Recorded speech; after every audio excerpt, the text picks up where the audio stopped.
Recuperando la memoria.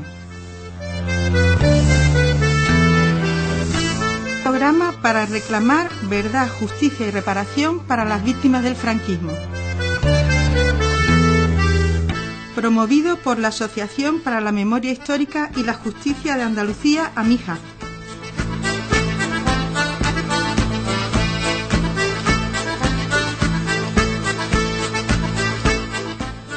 Hola amigos y amigas, os habla Rosa Vara, nuevamente con vosotros en el programa Recuperando la Memoria para mantener vivo el recuerdo y los ideales de los represaliados por la dictadura franquista y para seguir reclamando para ellos y sus familias lo que todavía no hemos podido conseguir a pesar de tantos años de democracia.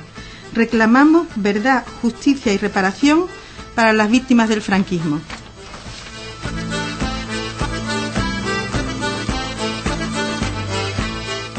Hoy vamos a hablar de la web Todos los Nombres, una página que mantienen conjuntamente la CGT, la Confederación General del Trabajo, y la asociación que promueve este programa, AMIJA, y cuyo objetivo fundamental es dejar constancia escrita de los nombres de todos los hombres y mujeres represaliados por el franquismo en Andalucía, Badajoz y Ceuta y Melilla.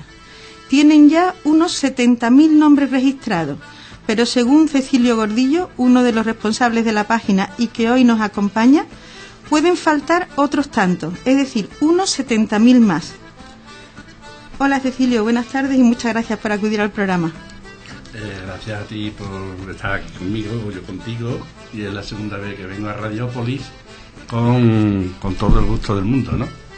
Bueno, pues también vamos a tener con nosotros por teléfono a Luis Pizarro, bastante conocido en Sevilla porque ha sido muchos años concejal del Ayuntamiento por Izquierda Unida y ahora es adjunto al Defensor del Pueblo Andaluz.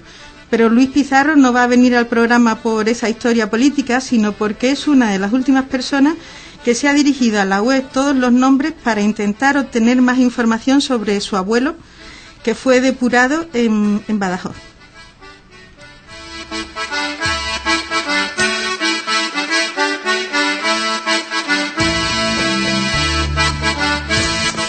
Después, en el espacio Lugares para Recordar, hablaremos de la antigua prisión provincial de Ranilla, de Sevilla, un siniestro lugar que multiplicó por 5 su población reclusa en los primeros días del golpe de Estado y del que muchos prisioneros salieron directamente para ser fusilados. Otros muchos también quedaron allí para siempre por el hambre y por las pésimas condiciones de vida de la prisión.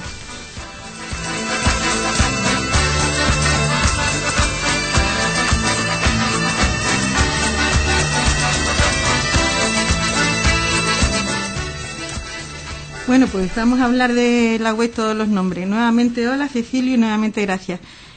Aunque es más que probable que mucha gente te conozca y no haga falta presentarte, yo voy a decir que tú, Cecilio Gordillo, eres miembro de la Confederación General del Trabajo, un sindicato anarquista, y dentro de él del grupo Recuperando la Memoria de la Historia Social de Andalucía.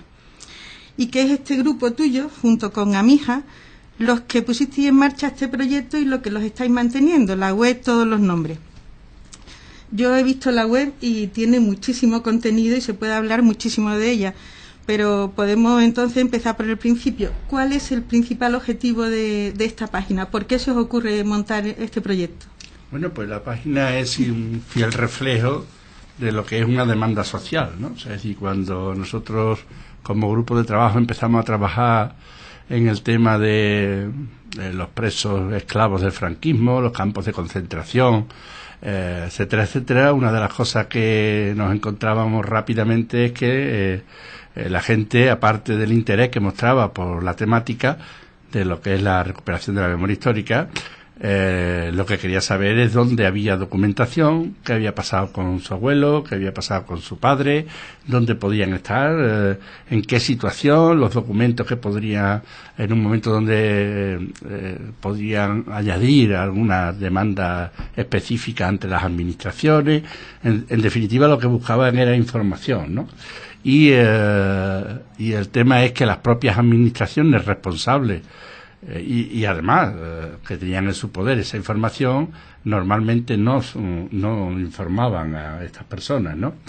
Eso fue un poco la base que era el principio de lo que fue Todos los Nombres. Es verdad que incluso en un principio no se llamaba Todos los Nombres, se llamaba Toda la Fosa, Todos los Nombres. Iba implícitamente, ambas cuestiones iban unidas, ¿no? Y por una cuestión de capacidad y de recursos, tanto humanos como económicos, decidimos hacer dos cuestiones diferentes. Todos los Nombres se puso en marcha en un primer momento el proyecto en 2004, aunque no es hasta el 2006 cuando sube a la red, y sin embargo el Todas las Fosas, que era la segunda parte o la primera de esta iniciativa, no es hasta el 2008 o 2009 cuando se plasma en un documento, ¿no?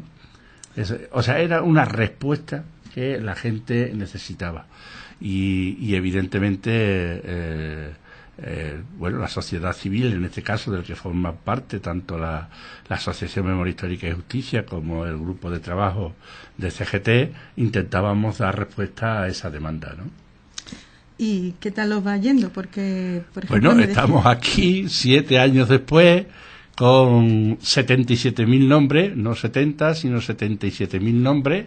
El conjunto de personas que conforman esos 77.000 nombres no son solo y exclusivamente fusilados, sino que hemos ido incluso ampliando los grupos o las características de los grupos humanos que componían esos represaliados. Si bien en un momento principal, al principio del todo, la demanda fundamental se basaba en los fusilados, vimos que había documentación suficiente para abrir otros campos, como era el tema de los presos en trabajo forzado o aquellos que estuvieron en campos de concentración nazi, pero luego se le fueron sumando aquellos que fueron depurados de sus puestos de trabajo, los que tuvieron expedientes de responsabilidades políticas, aquellos que tuvieron consejos de guerra, aquellos que pasaron por cárceles, incluso pues en un momento determinado uno de los últimos grupos humanos que componen nuestra base de datos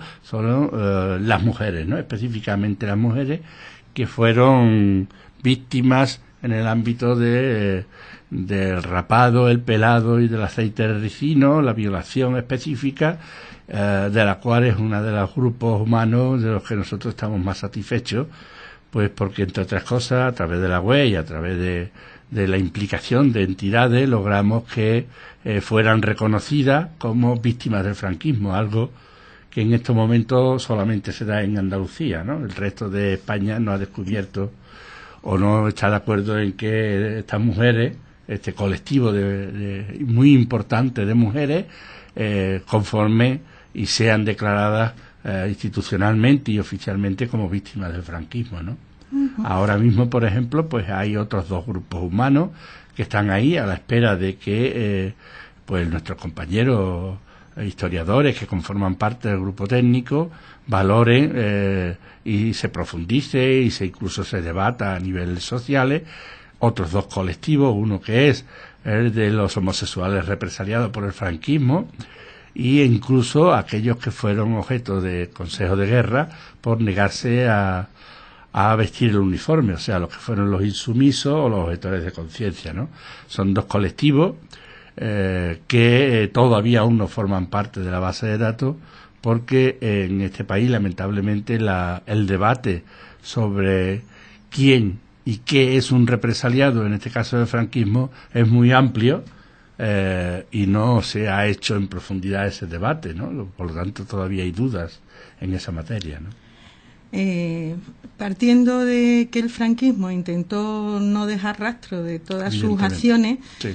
Se podría decir también que con esta página un poco estáis posibilitando dejar constancia de todos esos hechos, no ya de los más quizás sangrantes, sí, que sí. También, los desaparecidos fusilados en fosas, que muchas veces no hay ningún dato de ellos, sino de la historia de estos colectivos que no figuran en ningún sitio. Sí. O sea, se está levantando la historia por el esfuerzo Yo creo que lo más...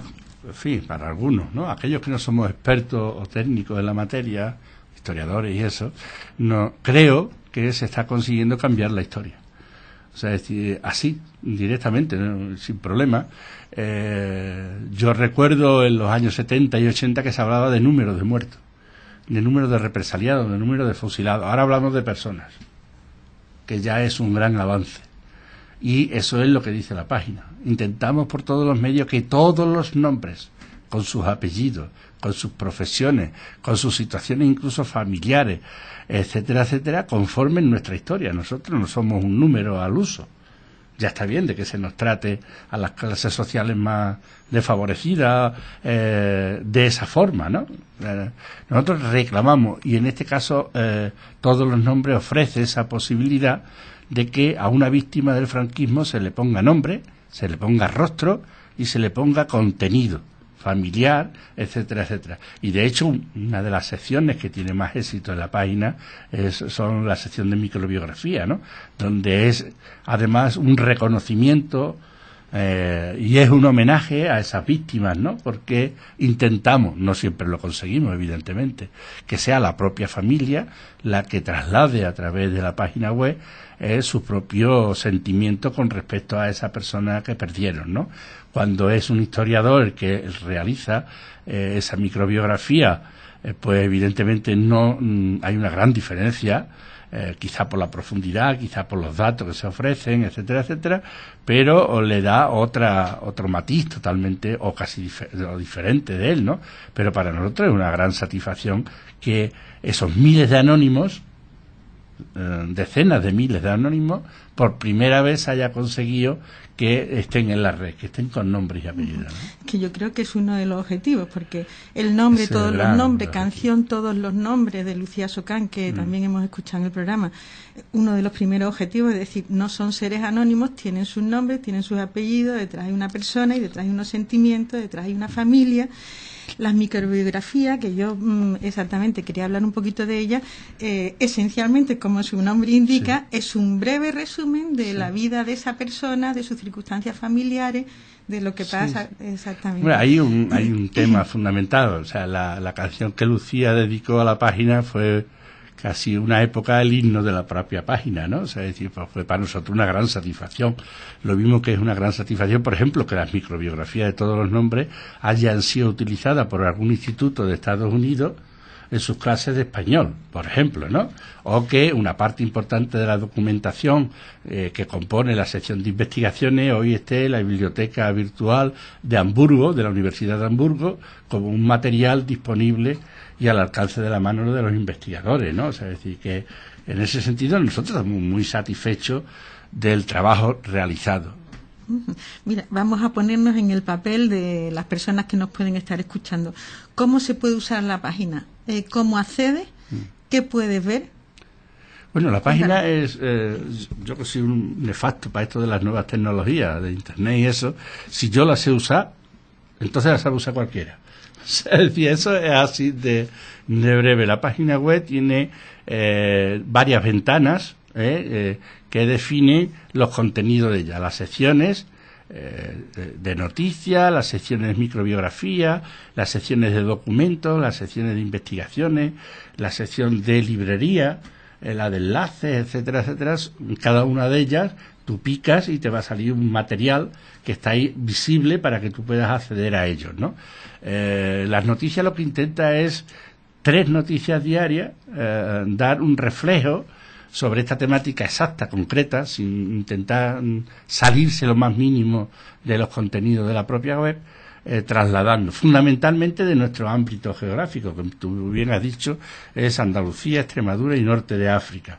Aunque no todas, perdón, se me había olvidado antes, aunque no todos los que hay en la página web son con esas características. También están en la web aquellos que, siendo de otros territorios, por ejemplo, cubanos, argelinos, irlandeses, alemanes, suizos, pero que estuvieron en Andalucía o sufrieron la represión en Andalucía, también están en esa página web, ¿no? O sea, es decir que eso es para nosotros una forma más de homenajearlos a ellos, ¿no? O sea, es decir, entonces, junto con esa ventana hay una fundamental, que es la más grande, que te pregunta una simple, ¿qué es lo que buscas?, ¿no? O sea, y ahí tú lo que se invita a que pongas los nombres, el nombre y los apellidos de la persona a la que buscas.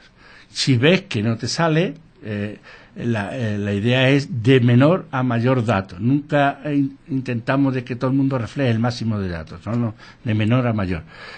Si ves que no te sale nada, hay una interrogación a la derecha, pisa ahí y te pide además que si sabe la localidad de donde era natural o de donde vivía, también la puedas poner, ¿no? Si eso no funciona, o sea, si no obtiene datos o simplemente preguntas por la localidad, te puede pasar dos cosas. Una, si preguntas por la localidad pero no con un individuo, si tienes menos, esa localidad tenemos menos de 50 personas represaliados en esa localidad, te aparece el listado de las 50. Pero si tienes más de 50 personas, te dice que afines, ¿no? Que diga algún dato de esa persona. Y si no, te tienes que dirigir al equipo, ¿no? Al grupo, que es en la ventana de contacto. Tú te pisas contacto, se te abre una especie de cuestionario donde tú vas a dar un texto donde tú puedes preguntar lo que tú estimes oportuno, ¿no? Y a partir de ahí nos llega a un equipo, al equipo de todos los nombres, que a su vez tenemos más de 300 colaboradores repartidos por toda España, que a los cuales remitimos esa petición de información si no está dentro de nuestras posibilidades, ¿no? Uh-huh. Bueno, pues hemos dicho al principio que íbamos a invitar a participar a Luis Pizarro. Le hemos llamado por teléfono y aquí lo tenemos. Hola Luis, buenas tardes.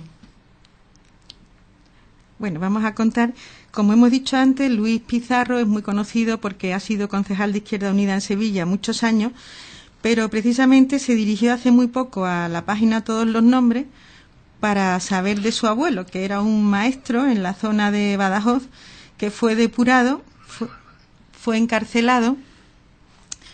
Y bueno, y Luis Pizarro, queriendo saber más de la historia de su abuelo, porque como pasa tantas veces en estas cosas, incluso la propia familia no tiene las ideas claras, no se atreve a hablarlo con, por ejemplo, los niños, los jóvenes, pues muchas veces las historias familiares son confusas. Entonces Luis se ha dirigido a Todos los Nombres para ver si le daban más información de este señor, de su abuelo. Vamos a ver si lo tenemos ahora. Vamos a ver, que parece que sí. Hola Luis, buenas tardes. ¿No? Bueno. Bueno, mira, podemos seguir hablando un poquito de la página. Sí. Tú ya has contado algunas cosas, pero yo te iba a decir, como hay datos que dicen el interés que muestran estas cosas, número de visitas que tenéis vosotros. Te digo, muchas veces cuando se habla de memoria histórica, mucha gente, yo creo que cada vez menos, pero mucha gente te dice... Eso es un tema que interesa ya a unos pocos de nostálgicos. Esto es cosa de minoría. A nadie ya le interesa mucho esto. La página, ¿qué aceptación tiene? ¿Tiene muchas visitas? Bueno, mira, sí, vamos, espérate. Vale. Vamos a pillar a Luis porque a veces se nos va a ir. Hola Luis, buenas tardes. Hola, buenas tardes, que hay problemas técnicos por lo visto, ¿no? Por lo visto. Sí. Bueno, este es el directo. Yo a vosotros oigo perfectamente, ¿sí? No me oíais vosotros a mí.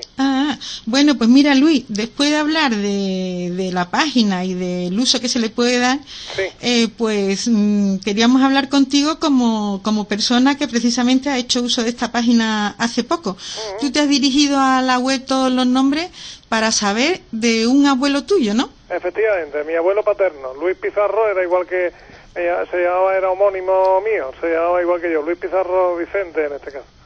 ¿Y qué has hecho? ¿Escribiste a la emisora o conocías a alguien de allí? Claro, yo a Cecilio lo conozco de toda la vida y estoy en contacto desde hace tiempo con las asociaciones de memoria histórica, siempre me ha interesado el tema, he leído mucho, pero curiosamente las cosas que pasan de cuchara de palo, ¿no? En casa del herrero, en mi familia teníamos a un abuelo que era un represaliado por el franquismo. Como siempre la familia hablando a media voz del tema y no queriendo contar demasiado, y bueno, ya por fin tomé yo la rienda del asunto hace relativamente poco tiempo. Hemos hecho varios intentos a lo largo del tiempo, pero ya hace muy poco se lo comenté a Cecilio y me metí en la página, consultamos con la gente del equipo que lleva la página de Todos los Nombres y hemos ido encontrando cosas.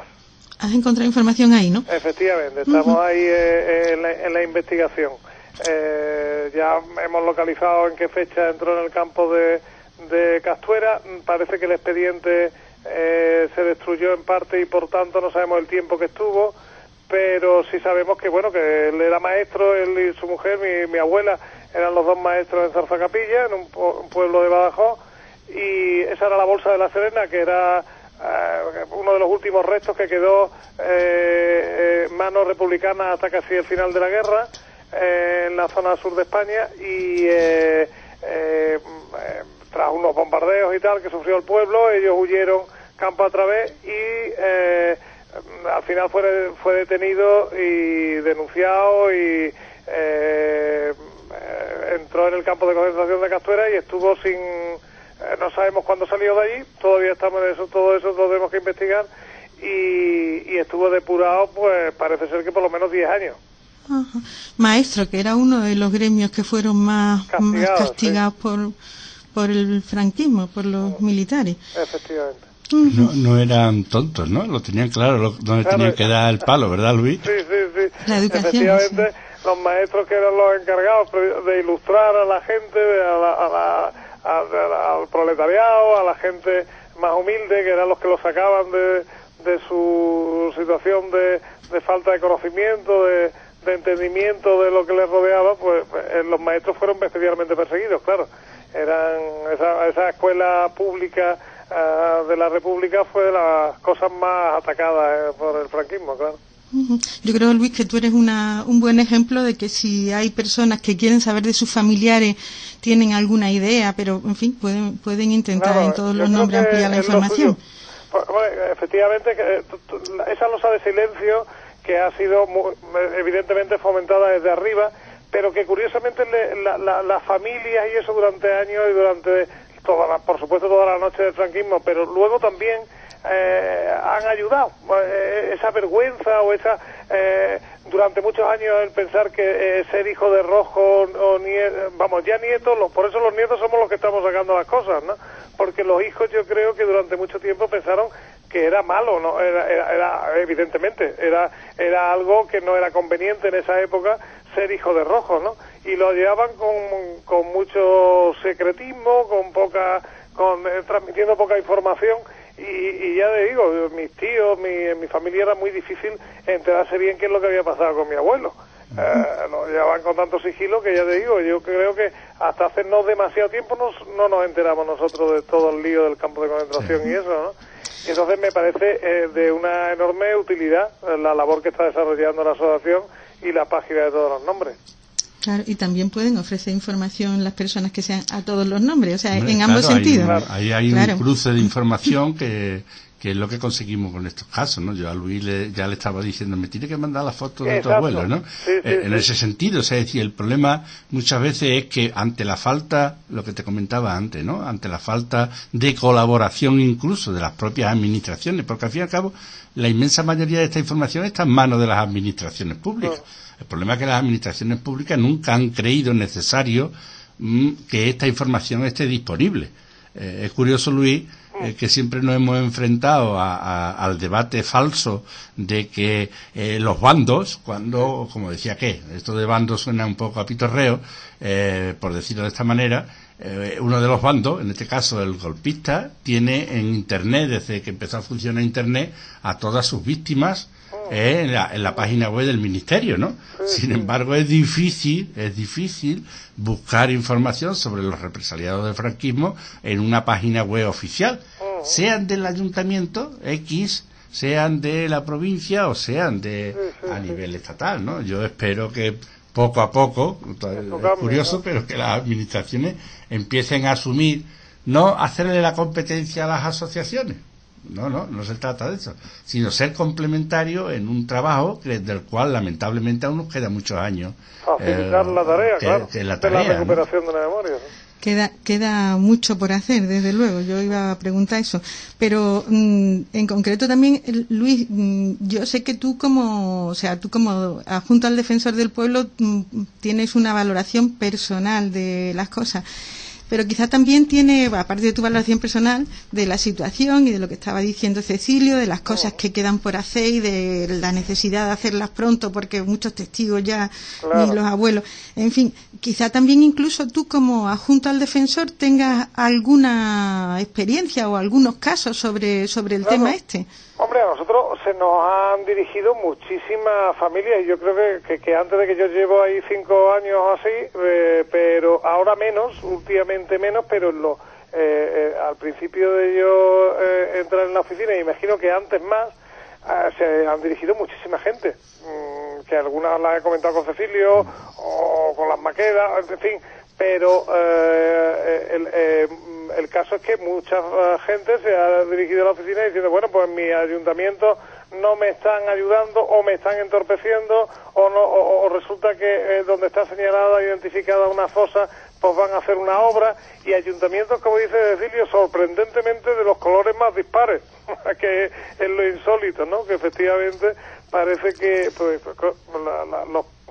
los perdedores de la guerra civil en muchos casos no han tenido mayor interés en esos pactos que se hicieron de silencio en la transición democrática y todo esto, y que han seguido coleando y que han provocado verdaderas dificultades para que cosas, por ejemplo, tan tímidas como la ley de la memoria histórica ni siquiera lleguen a aplicarse con todos los avíos, ¿no?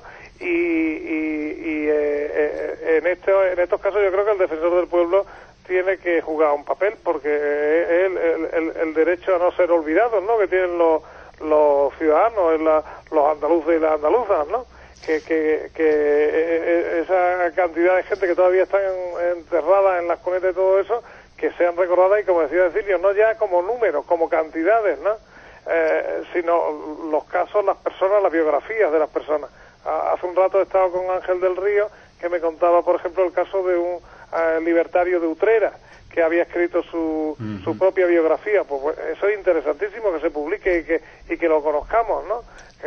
Una persona que terminó en Francia, en fin, todos los vericuetos personales de él en la guerra civil, que los escribió y que están ahí, ¿no? Pues eso yo creo que tiene que ser publicado y tenemos que conocerlo, la historia real de las personas que sufrieron ese horror del golpe militar, de la represión fascista y de los larguísimos años de silencio. Eso hay que romper con ello, y la única manera es recuperando esa memoria, ¿no? Ajá.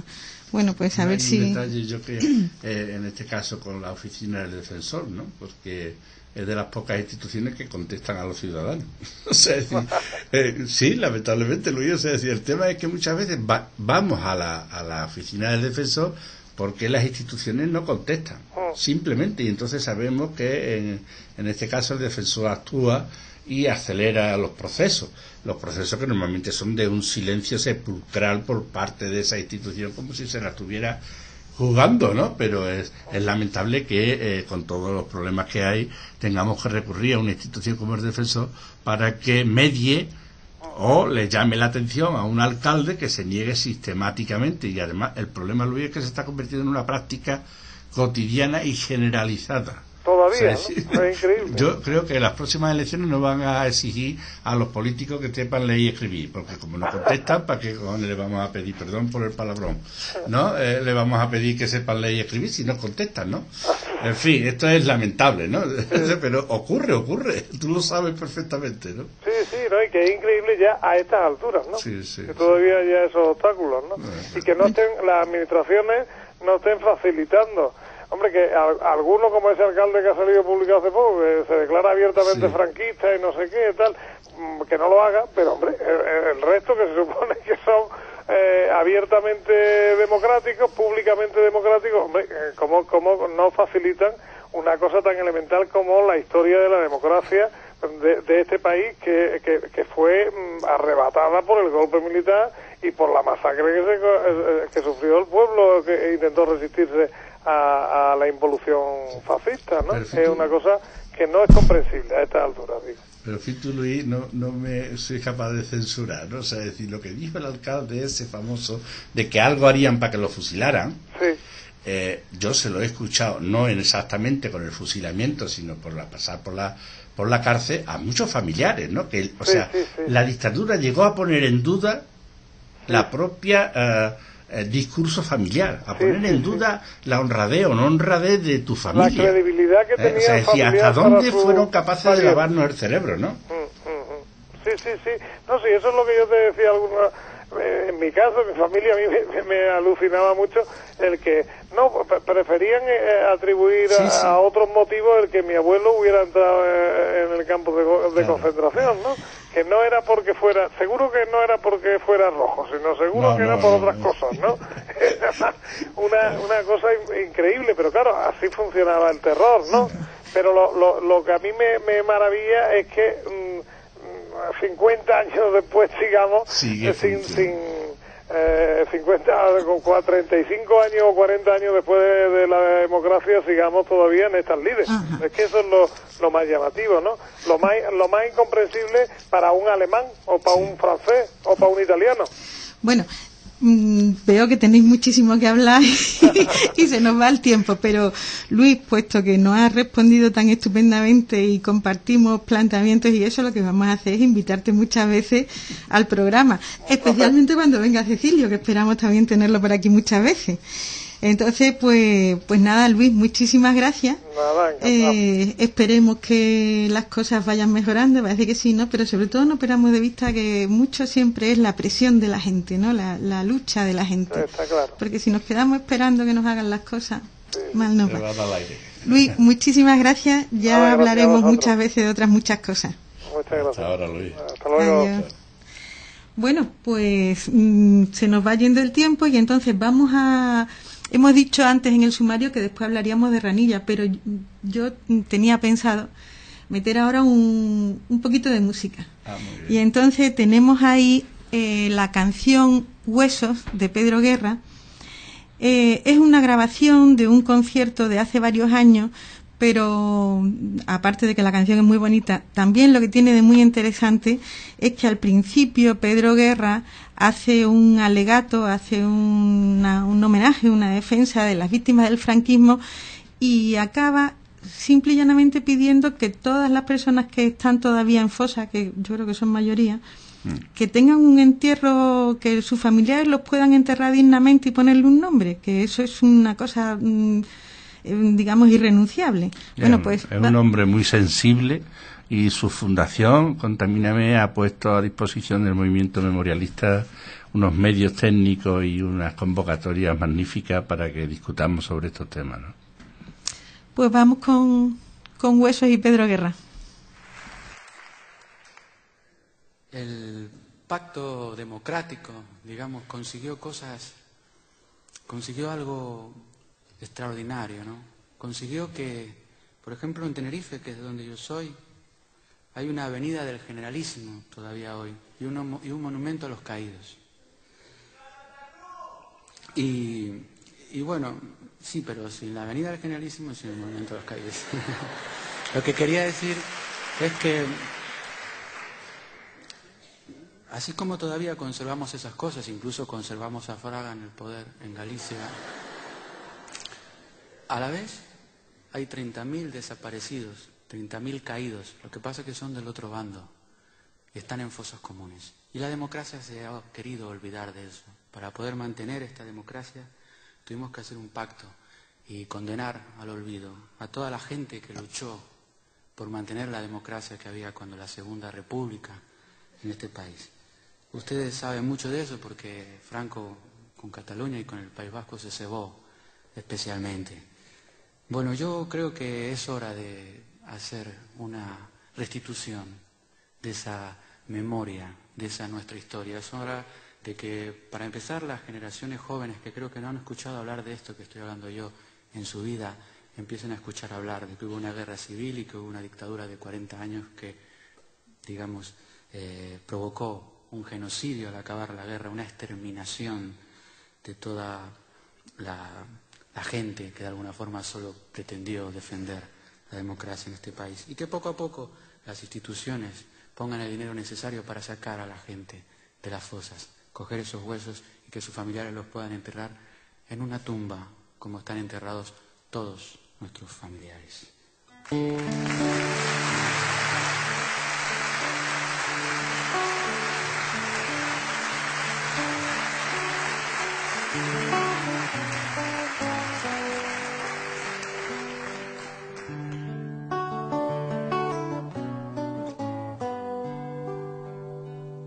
Podrían ser a simple vista solo huesos, desvencijados huesos, enterrados al borde del camino, abandonados huesos, no acariciados huesos de un dolor no amortajado, pero no son a simple vista solo huesos, desvencijados huesos. En el calcio del hueso hay una historia, desesperada historia, desmadejada historia de terror premeditado. Y habrá que contar, desenterrar, emparejar, sacar el hueso al aire puro de vivir. Pendiente, abrazo, despedida, beso, flor, en el lugar preciso de la cicatriz.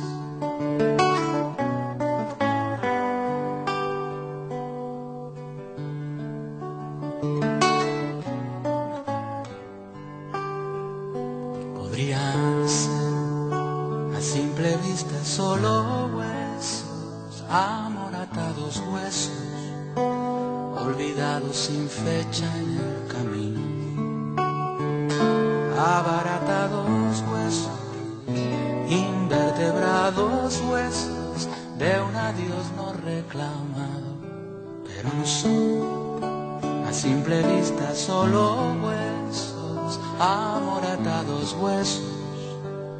En el calcio del hueso hay una historia, acaudillada historia, desmemoriada historia, el horror no solventado. Y habrá que contar, desenterrar, emparejar, sacar el hueso al aire puro de vivir.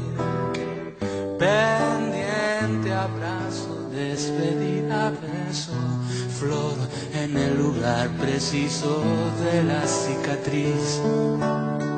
Y habrá que contar, desenterrar, emparejar, sacar el hueso al aire puro de vivir. Pendiente, abrazo, despedida, beso, flor, en el lugar preciso de la cicatriz.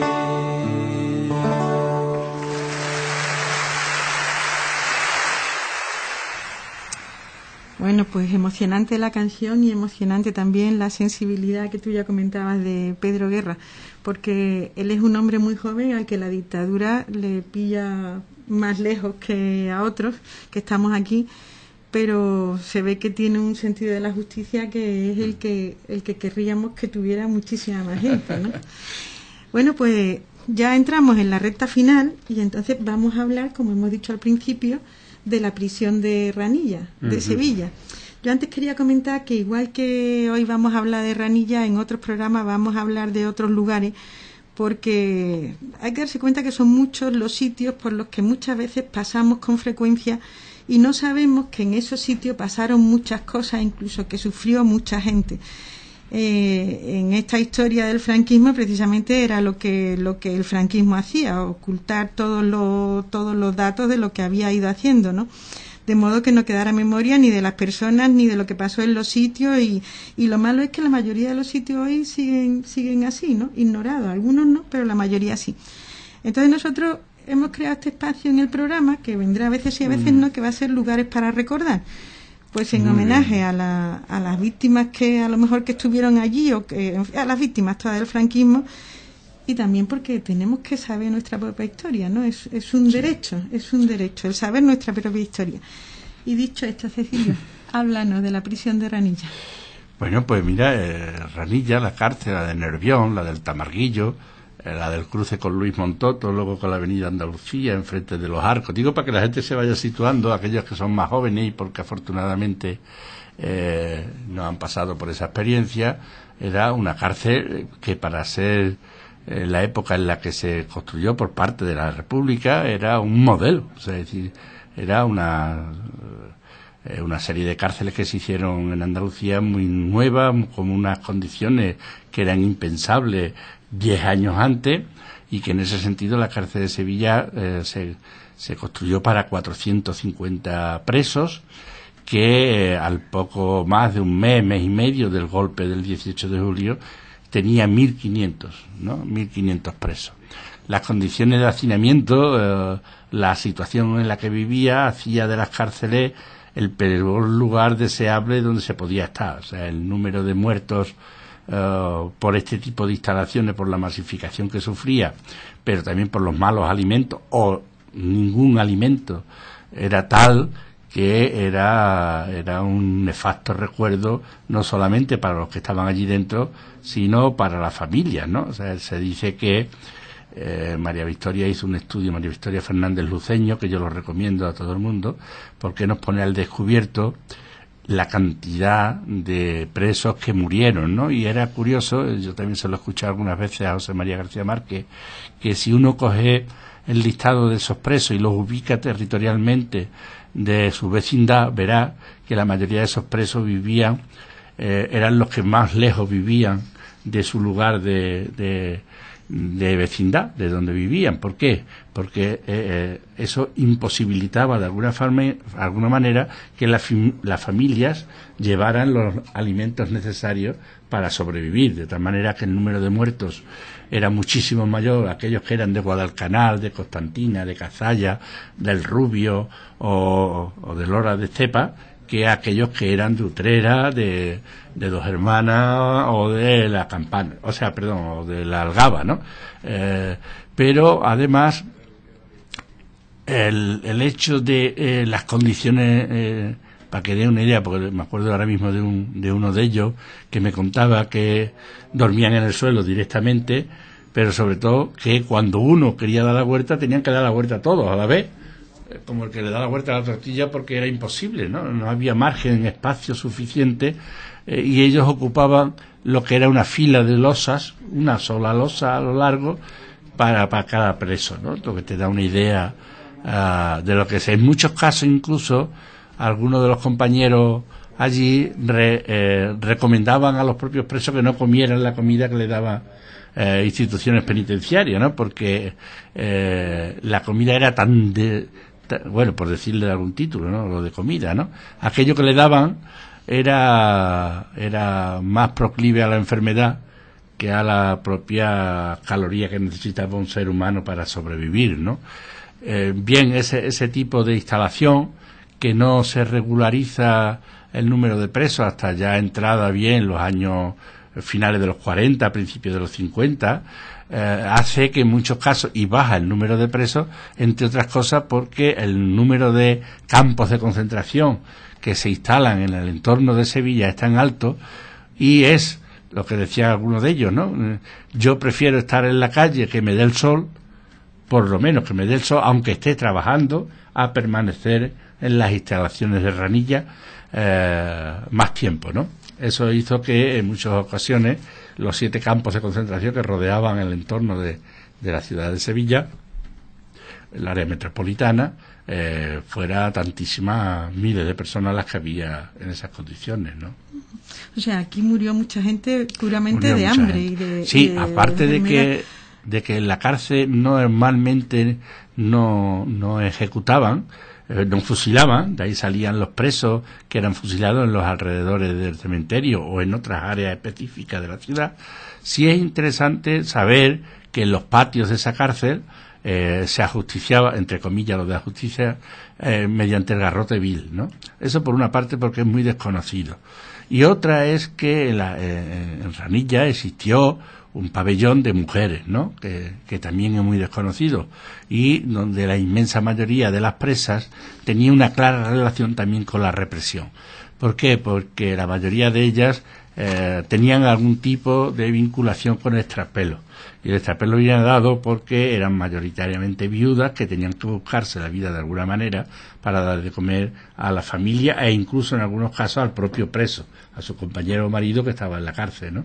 Y terminaba entrando en esa dinámica de sobrevivencia, ¿no? Y terminaba en algunos casos siendo un preso más en la cárcel. La madre de nuestra amiga Noelia fue una de ellas, ¿no? Por ejemplo, ¿no?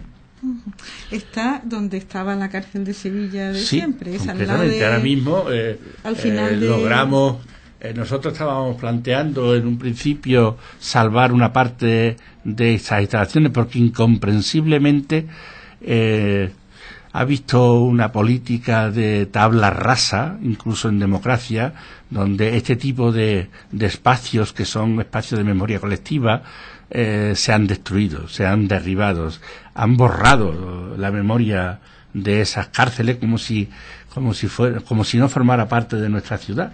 Y la cárcel es una parte más de la ciudad, lo mismo que es un parque o es el Teatro de la Ópera, en este caso de Sevilla, que es la única que lo tiene, o de un cine. Bueno, pues la cárcel es una parte más de infraestructura. Y es curioso que muchos técnicos en esta materia reclamen como patrimonio los restos de una fábrica, que yo estoy de acuerdo. Sin embargo, cuando se les plantea reivindicar que algunas instalaciones carcelarias sean respetadas, sean restauradas, se conviertan en zonas, les da yuyu, ¿no? Se les ponen los pelos de punta y parece ser que como si eso fuera un espacio, que han conseguido eliminar, ¿no? Bueno, ¿qué reivindicación tenéis con la cárcel? Bueno, en la cárcel se consiguió no salvar la tercera galería, que era lo que decíamos, sino salvar la zona administrativa, que había un compromiso con el ayuntamiento, con el gobierno anterior, que era dedicarlo un espacio a la memoria histórica. O sea, es decir, que los archivos que logramos, que no fueran a Madrid, los archivos de los presos, no fueran a Madrid, sino que estén hoy en el Archivo Histórico Provincial de Sevilla, fuera una copia a esas instalaciones y que incluso las asociaciones de la memoria histórica tuvieran en las instalaciones esas, en esa infraestructura, que como no nos la den, se van a hundir, como otras muchas, el espacio de reuniones adecuado y un pequeño museo de la memoria, ¿no? Bueno, pues hay que dar esta reivindicación con otras muchas que hay que hoy no podemos citar. Pues se ha acabado el tiempo. Nada, ha sido un placer tenerte. También le damos las gracias a Luis, que quizás nos esté escuchando, pero bueno, nada, ha participado con nosotros y ha colaborado fantásticamente. Y nos queda solo despedirnos. Nos vemos en 15 días para seguir reclamando verdad, justicia y reparación para las víctimas del franquismo.